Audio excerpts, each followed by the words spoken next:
Hi, folks. You're with Tacitus Today. Tacitus Today, your pushback channel. Thank you for joining this audio live stream. In this essay, I'd like to talk about the issue of acting in and behaving in good faith, and just sort of doing a definition or attempting a definition of that. If I say I go to have a business meeting with somebody or some people, I'm arriving at the meeting intending to focus on the objective at hand, the agreed conditions and so on of the meeting. We're going to talk about this business. The purpose of the business is X. The more or less the agenda we're going to go through is such and such. I'm not there to deceive them or trick them, and they not deceive or trick me. That we're acting honestly and openly, and we're clearly declaring each other's intentions beforehand, so there's no misunderstanding or unnecessary surprises.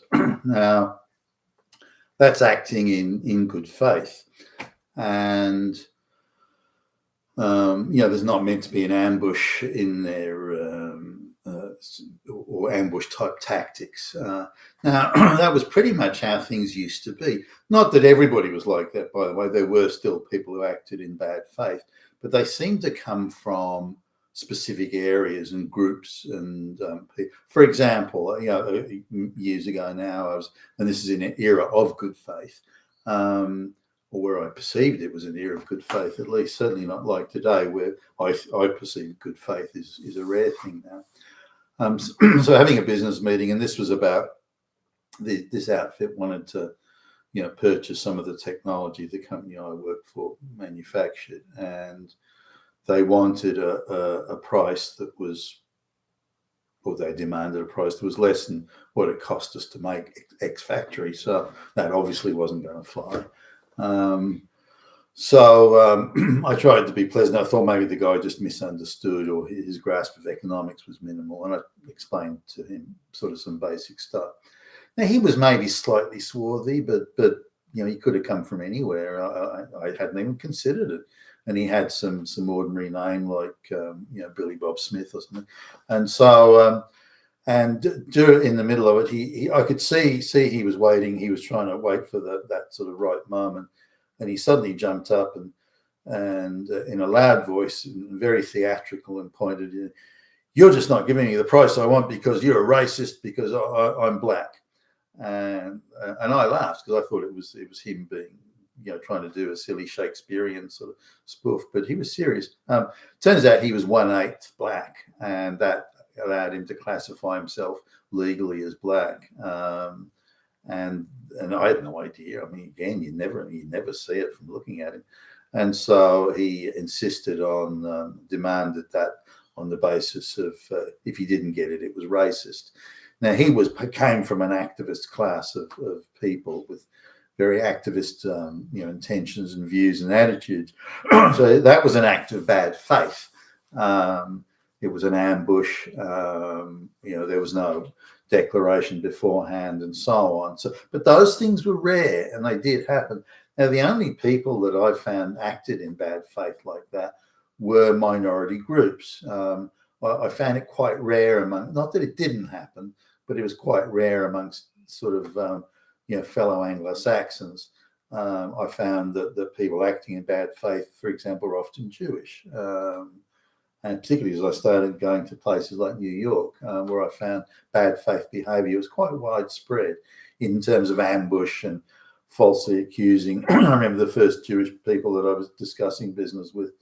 I remember a guy that almost leapt across the table at me, and in a broad New York accent, "I'm going to tear your fucking throat out. You fucking do it." And he, screaming and shouting at me. And this is, holy fuck, where did that come from? And until I got used to that, that's just how the Jewish people do business. I'm intending to screw you, so you must be trying to screw me. So I'm going to screw you first. That type of thing. And it's a very insecure sort of way of behaving, and where instead of looking at the facts and looking at the issues and looking at the structure of the agreements or the realities and the economics of it all, they go straight to a very emotional, distant point and then claim that they're being victimized and hard done by, which is quite absurd. But it's nonetheless an act of bad faith. Now, if you look at sort of the way journalists, for the most part anyway, and certainly during Trump's first term, the way they question President Trump. Now, they're there to ask questions about policy and this, but instead every fucking question was a gotcha question. Every fucking one was a gotcha question, and they were there not to do journalism, not to get out information to report to the populace or to anything like that. They were there purely on bad. Their intention, their purpose was to ask gotcha questions and try and trip them up. And if you saw how soft the same people would interview, say, Democrat politicians, and how brutal and rugged they were with the Republican politicians, or particularly the people around President Trump there. And the reporting of, now if you look at journalism generally, the reporting of President Trump, they make every effort to cast him in the most negative light possible, and to add, some commentators say that Trump is Hitler with swastikas, and then go on and talk about fantasy made up bullshit things. Again, this is done in bad faith. The journalists and the editors, they know they're telling lies. They know it's not true, but they still do it. And the same can be for government policy with during the term of the Biden administration. I don't think he even knew what was happening day to day. He was too far gone. But where they're bringing in 2 million illegal aliens every year into the United States, and yet denying that they're doing it. No, we're not doing. No, that's not true. Again, this act of bad faith. Now, politicians didn't used to behave like that. Some of them would be a little creative in embellishing the truth, but they didn't behave that. They weren't. They were still patriots. They still were the employees, if you like, of the voters. And that's all gone now, where they're clearly employees of the globalist cabal, and the voters and the populace are someone are just riffraff, and the great unwashed to be ignored and pissed upon from a great height, and so on. But again, this is acting. I'm being elected to represent the people, and I'll pretend to do it, but in reality, I get my writing instructions from the globalists. And I'll deny it if you catch me up. So this is all bad faith. Now, the same that we see academics in whether it be schools or universities or so on, they teach that white people are uniquely evil and that only white people ever did slavery. They know that's not true. They know it's not true. They know it's not even a tiny bit true, yet they still do it. So I would argue, again, this is premeditated acts of bad faith for some sort of twisted and perverse ideological purpose that has no relevance to truth, fact, or accuracy. So wherever we go, even in employment, the amount of, at any one time, 30 to 35% of all advertised jobs on the job boards don't exist. They're phantom jobs. They just don't exist. Working conditions that are stated, employment conditions that are stated, are minimally observed, if at all.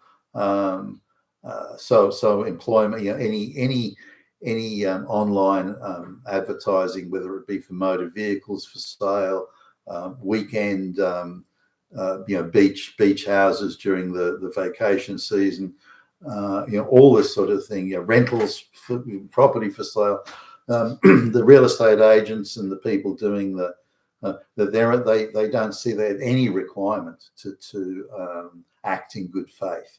They can place adverts for beach houses that don't exist or that were rented out long ago. Same with real estate agents. They can put properties for sale or for rent that don't exist, or again were rented or sold months ago, and just use these to. So there's no one is incumbent.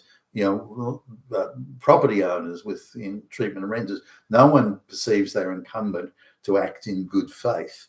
And this is now universal. The lies that were told through the media. I mean, the list goes on and on. and what used to be good faith issues now have vaporized into the ether. And so acting in good faith, or even thinking that it's a reasonable requirement that one should act in good faith, that's all gone. And again, I just recently was watching a gaggle of journalists were and President Trump opened up, questions and how many stickers have you got, you fucking Nazi? And every fucking loaded gotcha question you'd imagine. And there was no genuine attempt to discover information and to report it. It was all gotcha questions and all heavily loaded with, how many times did you say hello to Hitler today? Oh, I mean, fuck. And these are blatantly, obviously, and clearly bad faith questions, and yet it's how the entire or much of the fourth estate appears to be behaving. No one anywhere seems to think it's incumbent on them to act in good faith, which is, I think, a great tragedy and something that the Western world had. When I first started traveling on business, I assumed good faith was the baseline, but when I went to all these other countries, whether it be some, a third world country like, I don't know, fucking Indonesia or something, or a middle income country like Malaysia, or a first world country like the United States, the idea of good faith that I thought was universal actually wasn't, and I was quite surprised by that acting in good faith was more or less uniquely a Western thing from white Western Christian countries. That's now all been lost, and I would assume mass migration is a big part of that, as indeed is the globalist cabal control of our body politic. You've been fantastic today, your Pushback channel, and thank you for listening.